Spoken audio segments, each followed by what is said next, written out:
Happy Tuesday. I want to get started right away with feeling sulking. Sulking is to kind of like live in your sad moment. The moments of you feeling not so strong, you're feeling not so confident, you're feeling not so loved, you're feeling really vulnerable, and just living in that. Not trying to even encourage yourself or boost yourself out of it. You're sulking. And I'm going to be looking down every now and then because I took some notes on it. I've really been muted for the past week or so. God had me on mute. And I told you, usually when I come online, I have something to say to you. And it's coming from a spiritual place. It's coming from a really delicate place in my heart. So I've been on mute. And usually when God has you on mute, it's because he's working with you. He's dealing with you on some stuff before you can deal with his people on anything, right? So I've been on mute, and as I've been on mute, I wrote my thoughts down. Lately, I've been getting woke up out of my sleep with thoughts. And if I don't write them down, I lose them. I will not remember them the next day or even a few hours later. So I woke up out of my sleep, and the title of this is called If We Stop Sulking in Our Now, we can then be joyful about our expectations. I'm going to say it again. If we stop sulking in our right now, that's in our circumstances right now, what we're going through right now, if we stop sulking and living in that moment. Oh God, I don't have no money. I'm broke.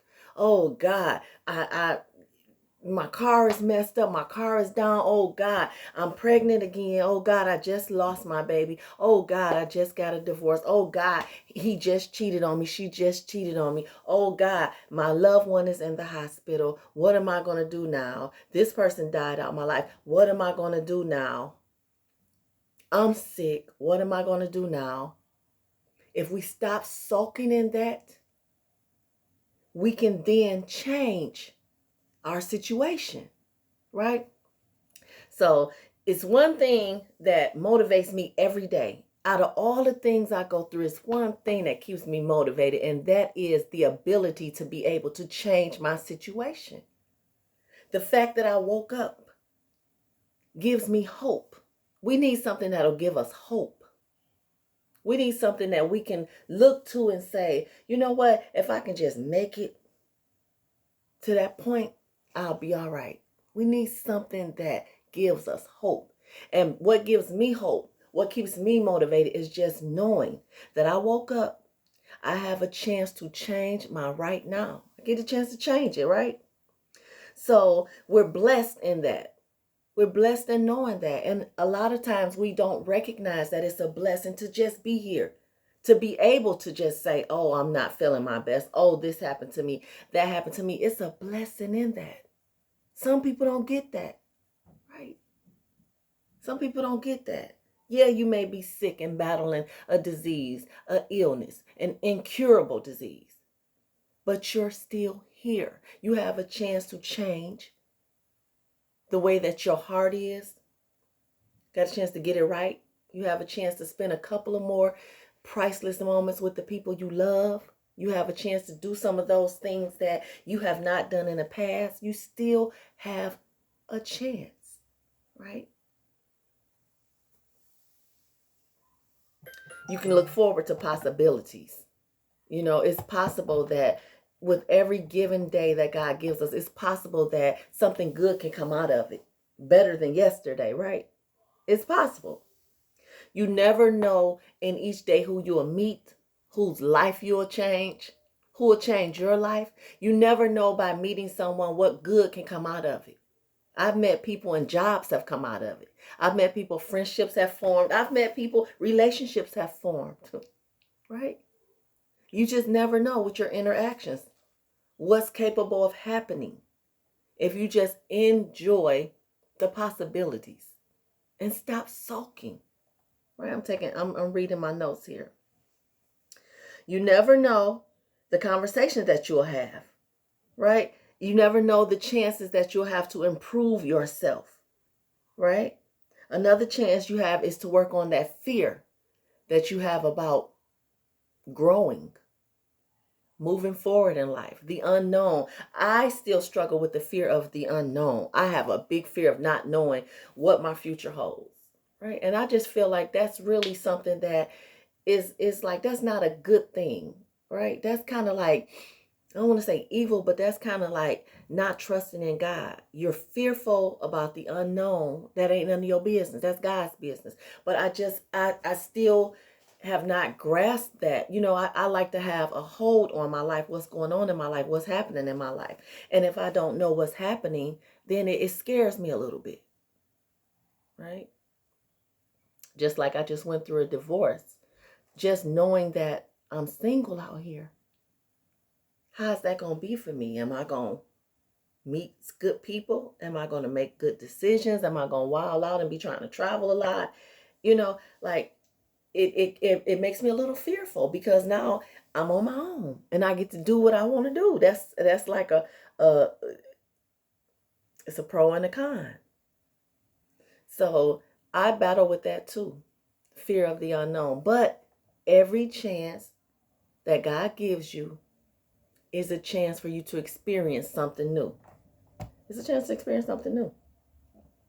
Okay, now once we learn ourselves what we truly want in life, it becomes more purposeful. Do you know what you want out of life? You 40 and up. You still don't know what you want out of life. Still don't know what makes you happy. You still don't know.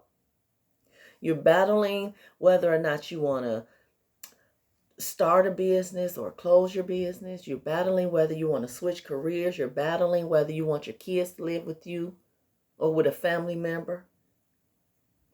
You're battling whether you want to live in Detroit or in another state. You're battling if you're even happy in your marriage, in your friendships.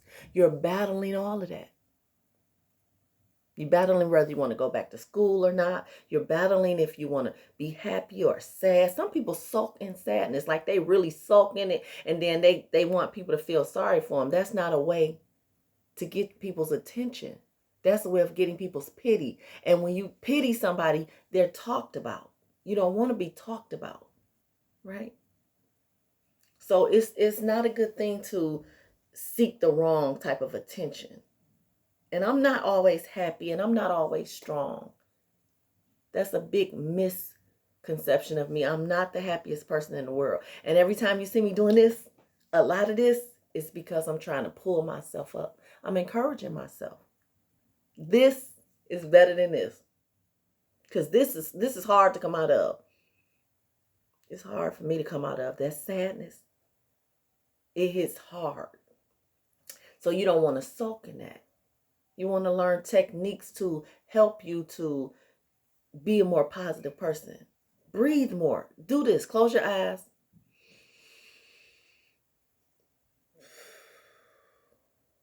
Breathe. If your whole chest is not going in, going up and back down, you're not doing it right, because the brain needs oxygen.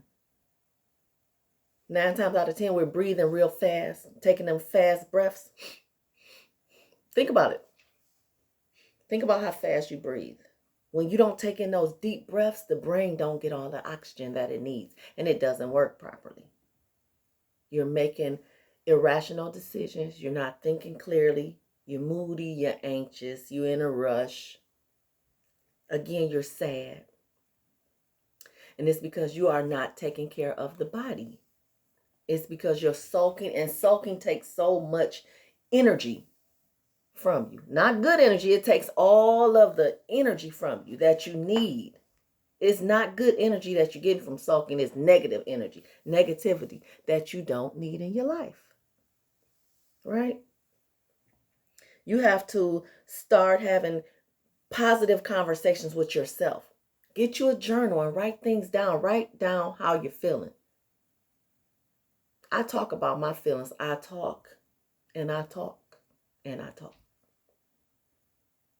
And the more stress comes my way, I talk. I find myself talking to God all the time, like, Lord, today is just one of these anxious days, and I need you to help me to calm my nerves. I'm anxious because I have so many things happening at once, and I want to get started.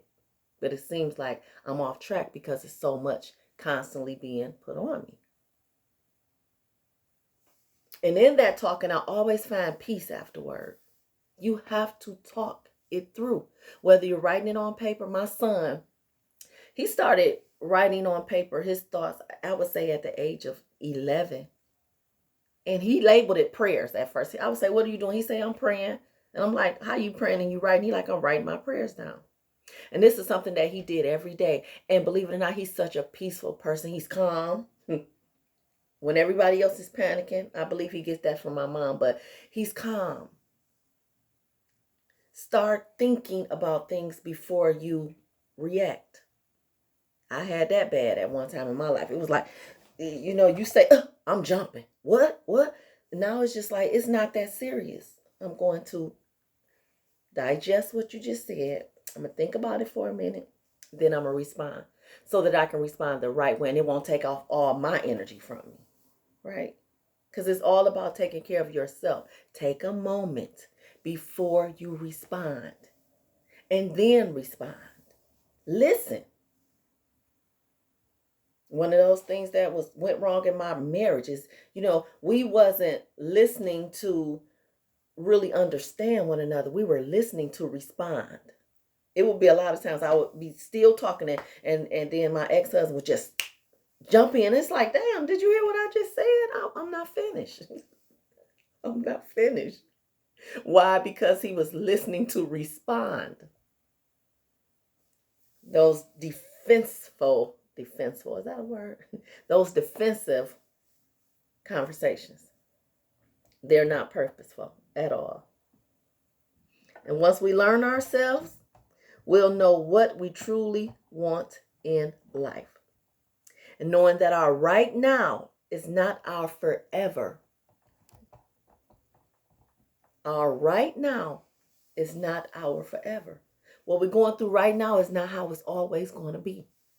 And when you sulk, that's all you can see right now. Right now, the bills is due and I don't have the money. Right now, I'm sad. My heart is broken because this loved one passed. I lost this baby. Right now, someone that I love is hurting. Right now, COVID got one of my family members in ICU. Right now, COVID's done killed somebody. You see your right now. But your right now is not your forever. If you can just get it up here first. And always remember, you are what you think. If you think in your head that you are a nobody, guess what you will become? A nobody. If you think in your head that everybody is out to deceive you, everybody is going to be out to deceive you. If you think in your head that you are a failure, a liar, hopeless, a drug addict, a sex fiend, a pervert, a rapist, a liar, a manipulator, an opportunist, you will become that. You are what you think. As cliche as it sounds, you are what you think. What's in here goes in here and all throughout the other organs of the body. If you start thinking highly of yourself, you will start doing high things. If you don't feel like somebody is worthy of your time, don't give it to them. We have to stop being so needy. Just need somebody. All people aren't good people, especially for you. Everybody is not meant to be in your life, in your circle, in your world. Yes, we're human. Yes, we need love. God made us that way. He made us to need one another. He made us to need one another. He made us to love one another. That's why when you don't have someone in your life, you're lonely. When you don't get a touch from somebody, you're lonely. When you don't get conversation from somebody, you're lonely. When you don't get to hang out with somebody, you're lonely. And then you make lonely decisions. You start hanging around the wrong people. It's easy to let somebody use you. Why? Because you're lonely. And any type of attention is good attention because you're lonely. And that's just something that we as humans crave. We crave one another. And once you can realize that, you'll find peace in getting to know yourself. You're going to have some lonely moments. When I was going through even contemplating a divorce, God told me, he said, you're going to be very lonely. That's what he said. And I heard it just as you can hear me talking to you. I heard it. He said, you're going to be very lonely. And that scared me. I was like, uh-oh. Because I know me, when I'm lonely, you make lonely decisions, right? But you have to be prepared for what you set your life up for, right? You have to be prayerful. It takes so much courage and guts to make a decision that's not comfortable. I could have lived in comfort. I could have stayed married, and I also could have played roles. But because I want to live in truth, I want to be happy. I want to be able to trust, and I want to be able to experience love to the limit, right? To no limits. I don't want no limits on. I just want to feel love. And in order for me to do that, then I have to be in that type of situation, right? You got to be able to trust, right? You got to be able to feel that you're trusted. You got to feel protected, right? You got to feel these things. So I know that it's a sacrifice, and I already have been told that I'm going to be lonely. So in that knowledge of knowing that, I have to prepare myself. And how you prepare yourself is you talk it through. You don't sit up there and bottle and sulk. You don't invite negativity into your life because you're already fighting a battle. You don't want to invite the enemy to your camp. You're already in a battle. You're going to invite the enemy on over? Just drawing strength from positive things. That's how you do it. You draw strength from positive things, right? It's important to take those deep breaths. It's important. It's important to take a moment to think before you respond. It's important to filter who you allow into your personal space. Remember that loneliness. Loneliness will make you do lonely things. It's important to set boundaries for who and what you want in your life. It's your life. You have to make sacrifices. If you don't want bull crap, don't invite bull crap in. If you don't want fake friends, don't invite fake friends. And you'll be lonely, but it's only for a period of time. I promise you. It's only for a period of time. Your right now is not your forever. Please understand that. It's important to talk and verbalize all your feelings. Talk about it. If you don't feel comfortable talking, write it down. It's important. Start a journal, write your thoughts down, get out your head, and get it out your heart.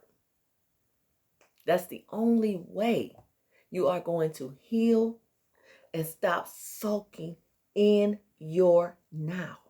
This is the only way that you're going to be able to get your joy back. Right? It's the only way to get your joy back. Stop sulking. First way to stop sulking is to understand that you're human. Understand that things happen to everybody, not just you. Understand that there will be a greater day. It's going to be greater later. Everything ain't going to happen right now. You're not going to stop hurting right now. You're not going to stop grieving right now. You're not going to stop having trials and tribulations right now. You're not going to stop struggling right now. But your now is not your forever. Until next time. Bye.